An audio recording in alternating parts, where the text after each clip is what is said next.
시편은 5권 150편으로 되어 있습니다. 그런데 시편 150편 가운데 가장 오래된 시가 있어요. 그게 바로 시편 90편입니다.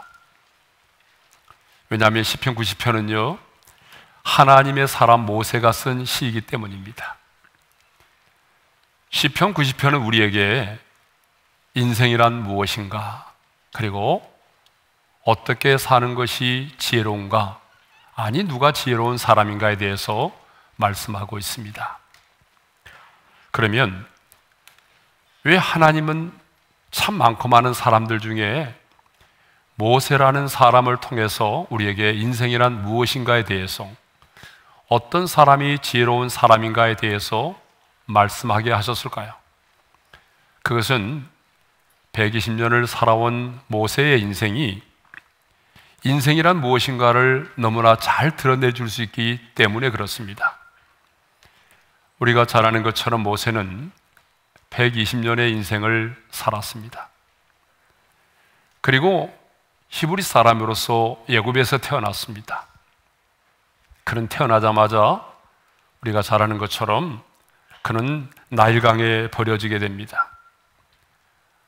그렇지만 하나님의 특별한 도우심으로 인해서 그는 애굽의 왕자가 되었습니다.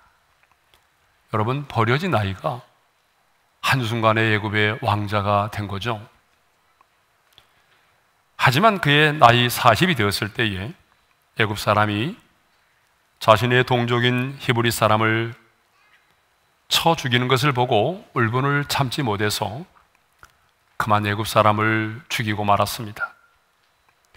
그런데 이 일로 인해서 미디안 광야로 도망을 갈 수밖에 없게 되었고, 미디안 광야에서 40년 동안 장인 이드로의 양떼를 치면서 천민으로 살았습니다.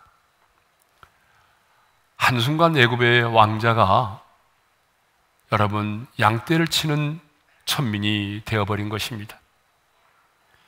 미디안 광야에서 훈련의 기간 40년이 찼을 때에, 그러니까 그의 인생의 나이 80이 되었을 때에 그는 하나님의 부르심을 받아 애굽으로 내려가서 자기 백성을 구원하여 내었습니다.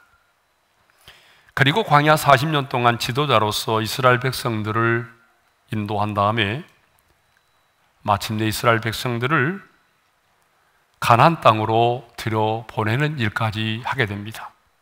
그리고 자신은 꿈에도 그리던 가나안 땅을 바라보면서 하나님의 뜻을 따라 조용히 죽었습니다.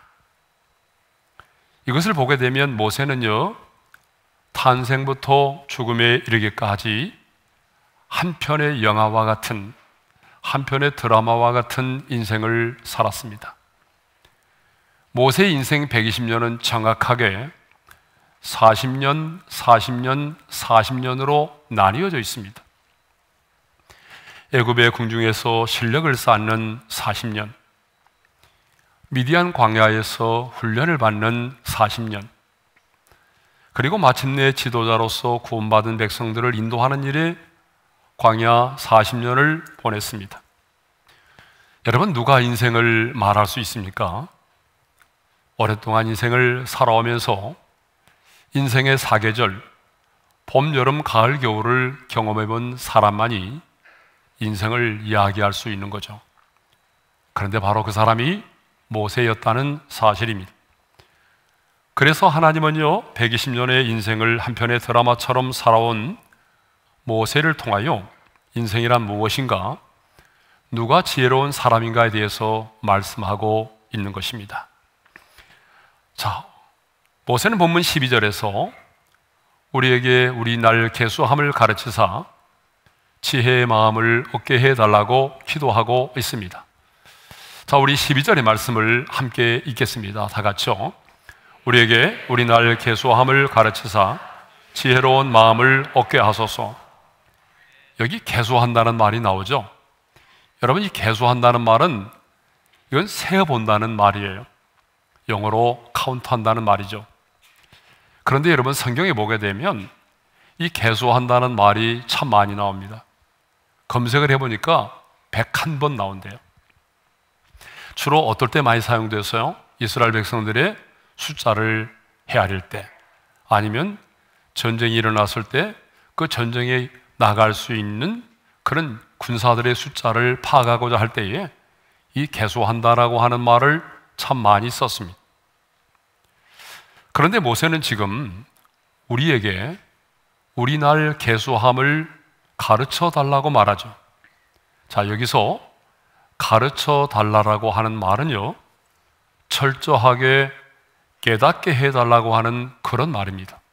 그러니까 우리에게 우리 날 계수함을 가르치사라고 하는 말은 내 인생에 남은 날이 얼마인지를 철저하게 깨달아 알게 해달라고 하는 그런 말이에요. 그러면 모세는 왜 인생의 날 계수함을 가르쳐 달라고 말합니까? 자, 다시 한번 12절의 말씀을 읽겠습니다. 다 같이요. 우리에게 우리 날 계수함을 가르치사 지혜로운 마음을 얻게 하소서. 우리에게 왜 인생의 날을 계수하라고 말하려 한 거면, 인생의 날을 계수하는 자가 지혜로운 마음을 얻게 된다는 거죠. 자, 여기 지혜로운 마음을 얻게 된다라고 할 때에 이 얻게 된다라고 하는 말의 의미가요, 이게 원문에 보게 되면 적용할 수 있게 하소서라는 말이에요. 그러니까 여러분, 인생의 날을 계수하여 어때요? 지혜로운 마음을 얻게 해달라는 말은 깨달은 것들을 우리의 삶에 적용하게 해달라는 말이죠. 여러분, 지식과 지혜는 다른데, 지식이라고 하는 것은 아는 것이고요, 지혜라고 하는 것은 그 아는 것들을 우리의 삶에 적용하는 것을 말합니다. 그러므로 내 인생의 날을 계수해서 내 인생에 남은 시간이 그리 많지 않구나, 하나님께서 내 인생에게 허락해 주신 이 땅에서의 남은 날, 남은 시간이 그리 길지 않구나 라고 하는 사실을 깨닫게 된 사람은요, 아무렇게나 인생을 살지 않는다는 거죠. 그래서 어때요? 어떤 사람과 원수를 맺었다면 내 인생에 남은 날들이 많지 않은데 내가 굳이 원수를 맺으며 살아야 될 이유가 뭐가 있나? 그래서 먼저 다가가서 손을 내밀고 화해를 한다는 것입니다. 내 인생에 남은 날들이 많지 않다는 것을 깨달은 사람은 어때요? 이전보다 누군가를 더 사랑한다는 거예요. 또 인생의 날을 계수하여 인생에 남은 날들이 길지 않다는 것을 깨닫고, 그렇다면 내가 주님 앞에 서는 날이 길지 않구나, 그러면 나는 어떤 모습으로 주님 앞에 서야 되지? 라고 하는 것을 생각하면서 이전보다도 몸된 교회를 위해서 하나님이 주신 비전을 향해서 충성하고 헌신을 하게 된다는 것입니다. 자, 그러면 누가 인생의 날을 계수하며 살아갑니까? 여러분, 아무나 인생의 날을 계수하며 살지 않아요.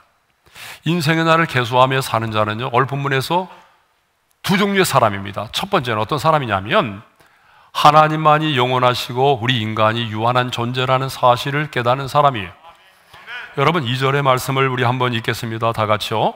산이 생기기 전 땅과 세계도 주께서 조성하시기 전 곧 영원부터 영원까지 주는 하나님이시니라. 그렇습니다. 이 세상의 모든 것들은 변하죠, 사라지죠. 그렇지만 우리 하나님은 영원부터 영원까지 존재하시는 영원하신 하나님이시라고 말씀합니다. 4절에서는 이렇게 말하고 있습니다. 다 같이요. 주의 목전에는 천년이 지나간 어제 같으며 밤의 한순간 같을 뿐임이니라. 여러분, 하나님은 영원하신 분이잖아요. 그러니까 우리 인간의 입장에서는 천년이라고 하는 숫자가 너무나 길게 느껴지지만 그 천년도 하나님, 영원하신 하나님 앞에서는 밤의 한순간, 한 경점에 불과하다라고 말씀하십니다. 하나님은 이렇게 영원하십니다. 그렇지만 우리 인간은 어떤 존재죠? 우리 인간은 유한한 존재입니다. 그래서 6절에서는요, 이렇게 인생을 말하고 있어요. 다 같이요. 푸른 아침에 꽃이 피어 자라다가 저녁에는 시들어 마름이니라. 베드로도 모든 육체는 풀과 같고 그 모든 영광은 풀의 꽃과 같다라고 말한 적이 있잖아요. 이렇게 우리 인간은 유한한 존재라는 얘기죠. 그래서 10절에서는요, 우리 인생이 아주 신속히 날아간다라고 말하고 있어요. 10절의 말씀을 읽겠습니다. 다 같이요. 우리의 연수가 70이요 강건하면 80이라도 그 연수의 자랑은 수고와 슬픔뿐이요 신속히 가니 우리가 날아가나이다. 인간의 평균 수명을 말하고 있는 것이 아니고 우리가 살아온 인생을 돌이켜보게 되면 어때요? 평생 수고와 슬픔뿐이라는 것을 말해주고 있어요. 그런데 거기서 끝나는 것이 아니라 우리의 인생에 남은 날들이 신속히 날아간다는 거예요. 우리 인생은 유한한 존재입니다. 이렇게 신속히 날아가는 존재입니다. 영원히 사는 존재가 아니죠. 자, 이렇게 모세는요, 하나님은 영원하시지만 우리 인간은 유한한 존재라는 사실을 말하고 있어요. 근데 왜 이 사실이 중요할까요? 여러분, 하나님만이 영원하시고 우리 인간이 유한한 존재라는 사실을 아는 자만이 자신의 인생의 날을 계수해 본다는 거예요. 여러분, 그렇잖아요. 내가 평생 이 세상에 살 것처럼, 지금처럼 건강하게 부자로 오래 살 것처럼 생각하는 사람은 자신의 인생의 날을 계수하지 않아요. 자신의 유한한 존재라는 사실을 깨닫는 자만이 인생의 날을 계수하는 것입니다. 여러분, 또 누가 인생의 날을 계수합니까? 자신의 죽음을 깨닫는 자입니다. 3절의 말씀을 읽겠습니다. 다 같이요. 주께서 사람을 티끌로 돌아가게 하시고 말씀하시기를 너 인생들은 돌아가라 하셨사오니. 여러분, 이 말씀은 범죄한 직후에 하나님께서 아담에게 하신 말씀을 인용한 것인데, 그때 하나님이 이렇게 말씀하셨어요. 너는 흙이니 흙으로 돌아갈 것이니라. 여러분, 이 말씀처럼 아담의 후손으로 태어난 이 땅의 모든 사람들은요, 어때요? 이 세상에서 영원히 사는 것이 아니라 돌아가게 되어 있습니다.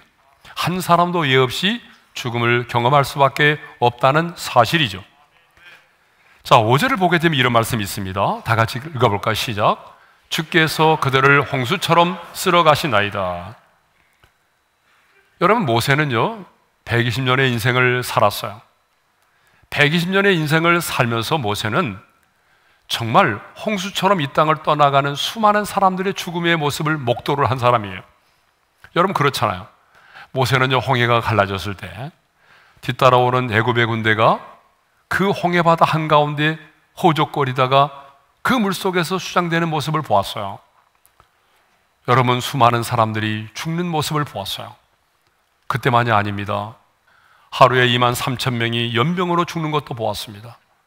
정말 여러분, 모세는요 그 120년의 인생을 살아가면서 수없이 많은 사람들이 홍수처럼 이 땅을 떠나는 것을 목도한 사람이에요.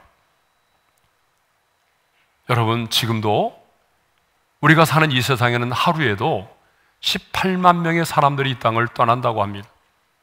그런데 저와 여러분도 어느 날 어느 순간에 그 18명의 사람들 속에 우리도 포함될 수밖에 없다는 사실이죠. 여러분이 아무리 부정하고 싶어도 저와 여러분도 언젠가는 이 땅을 떠나는 그 18만 명의 사람들 속에 합류될 수밖에 없는 사람들입니다. 여러분, 죽음은 멀리 있지 않아요. 많은 사람들이 죽음을 생각하지도 않고 죽음은 나와는 거리가 먼 것처럼 그렇게 생각하며 살아갑니다. 아닙니다. 여러분, 죽음은 멀리 있지 않아요. 그래서 다윗은 이렇게 말했습니다. 다 같이요. 나와 죽음의 사이는 한 걸음뿐이니이다. 여러분, 죽음은 멀리 있지 않습니다. 죽음은 멀리 있는 곳이 아닙니다. 죽음과 나와의 거리는 뭐예요? 한 걸음밖에 되지 않는다는 거예요. 한 걸음만 내디디면 그것이 바로 죽음이에요. 죽음은 남의 일이 아닙니다. 여러분, 누가 자신의 인생의 날들을 계수하며 살아갑니까? 내가 죽는다는 사실을 아는 사람이, 나의 죽음을 깨닫고 살아가는 사람입니다. 여러분, 안타깝지만 우리는 이 땅에서 하루하루를 살아가는데, 하루하루를 살아가면 내가 하루를 살아가는 것만큼 죽음의 종착역에 가까워지는 것입니다. 아니, 하나님 나라의 소망을 두고 살아가는 우리들에게는 이 땅에서의 하루가 짧아지면 하나님의 나라에서 하루가 길어진다고 말할 수 있겠죠. 아무튼 이 땅을 살아가는 우리 모두는 언젠가는 이 땅을 떠나야 된다는 사실입니다. 이 사실을 깨닫고 아는 자가 인생의 날들을 계수하면서 살아간다는 얘기죠. 그러면 자신의 인생의 날을 계수하며 지혜로운 마음을 얻게 된 자는 어떻게 살아갈까요? 자, 인생의 날을 계수하는 자는 지혜로운 마음을 갖게 된다고 그랬잖아요. 그러면 자신의 인생의 날을 계수하여 지혜로운 마음을 얻게 된 사람은 어떤 삶을 살아갈까요? 여러분, 카이로스의 삶을 산다는 것입니다. 크로노스의 시간을 카이로스의 시간으로 승화시켜서 살아간다는 얘기죠. 참 어려운 얘기죠. 그러나 좀 설명을 할게요. 여러분, 우리나라 사람들은 시간의 개념이 하나예요. 그렇지만 고대 그리스 사람들에게는 시간의 개념을 가르쳐주는 단어가 두 가지가 있어요. 하나는 크로노스라는 시간이 있고 또 하나는 카이로스라는 시간이 있습니다. 개념이 다릅니다. 그러면 크로노스의 시간은 뭐죠? 크로노스라고 하는 시간은요, 과거, 현재, 미래로 연속하여 흘러가는 누구에게나 공평하게 흐르는 객관적인 시간을 말해요. 연대기적인 시간을 말합니다. 예? 이는 해가 뜨고 지면서 자연스럽게 결정되는 자연적인 시간을 크로노스라고 말합니다. 봄이 오면 여름이 오고, 여름이 가면 가을이 오고, 가을이 오면 겨울이 오는 너무나 자연스러운 시간, 연대기적인 시간, 수평적인 시간, 이것을 크로노스의 시간이라고 말합니다. 그런데 시간의 개념 가운데는 여러분, 크로노스만 있는 것이 아니라 카이로스라고 하는 시간이 있어요. 이 카이로스는 뭐냐면 단순히 흘러가는 시간이 아니라 목적이 개입된 주관적인 시간을 말합니다. 그러니까 자연적인 시간이 아니라 그 삶에 특별한 의미가 있는 시간을 말하죠. 자, 우리 예수님의 경우를 한번 생각해 볼까요? 자, 예수 그리스도는요, 인간의 일반적인 크로노스의 시간을 뚫고 이 땅 가운데 오셔서 특별한 의미가 있는 그러한 카이로스의 시간을 사셨어요. 그러니까 예수님은 3년이라고 하는 공생의 짧은 시간을 3년의 공생애를 사셨지만 크로노스의 시간에 따라서만 사시는 것이 아니라 크로노스의 시간 속에서 하나님께서 당신을 이 땅에 보내신 귀한 목적을 이루어드리는 삶을 살았다는 거죠. 그래서 예수님은 마지막에 다 이루었다라고 말씀을 하시고 운명을 하셨잖아요. 그러니까 크로노스의 시간 속에 들어오셔서 카이로스의 삶을 사셨던 것입니다. 그러므로 카이로스는 우리 인생에게 있어서 내가 하나님을 만나고 경험하는 영적인 시간을 말합니다. 그러니까 여러분, 제가 방금 말씀드렸잖아요. 크로노스의 시간은 수평적인 시간이라고. 이렇게 흘러가는 시간 속에서 내가 하나님과의 관계를 맺고 하나님을 만나고 하나님과의 관계 속에서 특별한 의미 있는 삶을 살아가게 된다면 그것이 바로 카이로스의 삶이에요. 그러니까 크로노스의 삶에서 우리는 카이로스의 삶을 살아내야 되는 것입니다. 그러면 그게 좀 더 구체적으로 뭐냐? 그것은 바로 내가 하나님의 나라와 의를 구하며 사는 것입니다. 하나님의 말씀 앞에 순종하는 삶을 사는 것입니다. 하나님 앞에 나와 하나님을 예배하는 시간을 갖는 것입니다. 하나님과의 친밀한 관계를 맺으면서 살아가는 것입니다. 하나님께서 내게 허락하신 그 위대한 역사를, 하나님의 비전을 이 땅 가운데 이루어드리며 살아가는 것입니다. 그것은 뭡니까? 바로 카이로스의 시간을 살아가는 것입니다. 원래 카이로스라고 하는 헬라어 단어는 기회를 의미합니다. 기회. 그러니까 카이로스는요, 기회의 시간을 말하죠. 그래서 로마의 신화에 보게 되면 카이로스의 모습은요, 이런 모습으로 되어 있어요. 자, 여러분, 저 사진 한번 볼까요? 자, 이 기회를 말하는 카이로스의 모습은요, 앞에는 머리가 무성하죠. 그리고 뒷머리는요, 완전 대머리입니다. 그리고 어깨와 그리고 또 발뒤꿈치에는 날개가 달려 있습니다. 여러분, 왜 앞에 머리는 무성하죠? 기회가 왔을 때 그 기회를 빨리 잡으라는 거예요. 그 기회가 왔을 때에 그 기회를 놓치지 말고 신속히 잡으라는 거예요. 그런데 만일 지나가 버리면 내가 그 기회를 잡으려고 해도 완전 대머리이기 때문에 잡을 수가 없다는 거예요. 그리고 이것은 신속히 날아가 버린다는 거예요. 여러분, 그러니까 여러분, 우리는 어떻게 해야 되죠? 하나님의 사람인 우리는 이 크로노스의 시간을 살면서 카이로스의 기회가 우리에게 주어졌을 때에 그 기회를 놓치지 말고 붙잡아야 한다는 것입니다. 왜냐하면 지금 이 기회를 내가 놓쳐버리게 되면 그 기회를 다시 붙잡을 수가 없기 때문이죠. 그렇습니다, 여러분. 우리에게는요, 카이로스의 삶을 살 수 있는 기회가 마냥 주어지는 게 아닙니다. 주를 위해서 내가 헌신하고 봉사할 수 있는 기회가 항상 있는 것이 아니라는 거죠. 오늘같이 추운 날 우리 주차위원들 얼마나 수고가 많은지 모릅니다. 여러분, 주차위원으로 섬길 수 있는 것 항상 섬길 수 있는 게 아니에요. 예? 내가 교사로서 우리 아이들을 섬기는 것, 소그룹의 리더로서, 콰이어로서 여러분 각 분야에서 몸된 교회를 섬기고 있는데, 여러분 이 일들이요 내게 항상 주어지는 기회가 아니라는 거예요. 내가 아무리 추운 날에 여러분 주차위원으로 섬기고 싶어도 내 몸이 병들고 병원에 입원하게 되면 할 수 없는 거예요. 내가 소그룹의 리더로서 여러분 그 소그룹의 지체들을 위해서 기도하고, 그리고 목자와 또 순장으로 섬기는 것도, 교사로 섬기는 것도 여러분 영원히 할 수 있는 게 아니라는 거예요. 어느 한순간에 내가 그걸 하고 싶어도 할 수 없는 그런 때가 온다는 것이죠. 항상 하나님의 전에 나와서 예배를 드리는 게 아니라는 거죠. 예? 여러분, 오늘 우리가 이 추운 날에 정말 이 하나님의 전에 나와서 예배를 드리잖아요. 아마 여러분 오늘 출발할 때 갈등이 했을까요? 오늘은 추우니까 집에서 드릴까? 갈까? 말까? 아마 망설이다 오신 분도 계실 거예요. 근데 여러분 한번 생각해 보세요. 여러분들이 언제까지 이렇게 이 예배 현장에 나와서 하나님을 예배할 수 있는 게 아니라는 거예요. 가정에서 가족들과 함께 한 상에 둘러 앉아서 하나님의 말씀을 나누고 은혜를 나누고 찬양하며 감사의 기도를 드리는 가정 예배, 항상 드릴 수 있는 게 아니라는 거예요. 어느 한순간에 내 몸이 병든다든지 아니면 내 자녀들과 헤어지게 되면, 여러분 자녀들과 함께 손을 잡고 예배를 드리고 싶어도 예배를 드릴 수 없는 그런 날이 온다는 것입니다. 누군가를 사랑하는 것도 마찬가지죠. 여러분, 내 남편을 사랑하는 것, 내 아내를 사랑하는 것, 나의 부모님을 사랑하는 것, 내 자녀를 사랑하는 것도 마찬가지입니다. 사랑할 수 있는 시간이 짧습니다. 길지 않아요.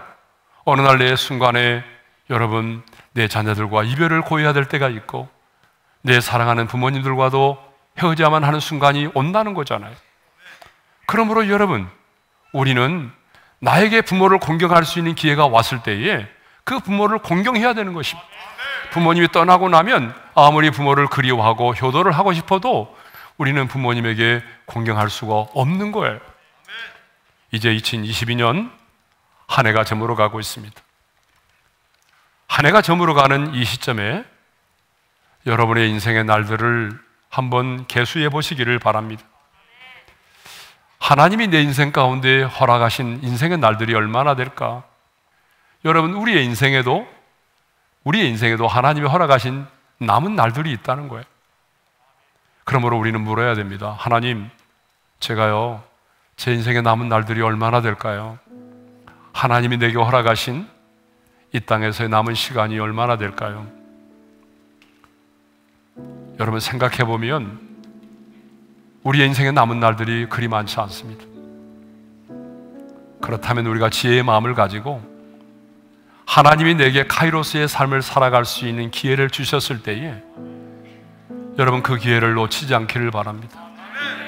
하나님의 나라와 의를 구하며 사시기를 바랍니다. 이전보다 더 뜨겁게 현장에 나와서 하나님을 예배할 수 있기를 바랍니다. 이전보다 더 뜨겁게 하나님과 친밀한 사귐을 갖기를 바랍니다. 이전보다 더 뜨겁게 여러분의 남편을, 여러분의 아내를, 여러분의 가족들을 사랑할 수 있기를 바랍니다. 왜냐하면 기회는 항상 주어지는 것이 아니기 때문이죠.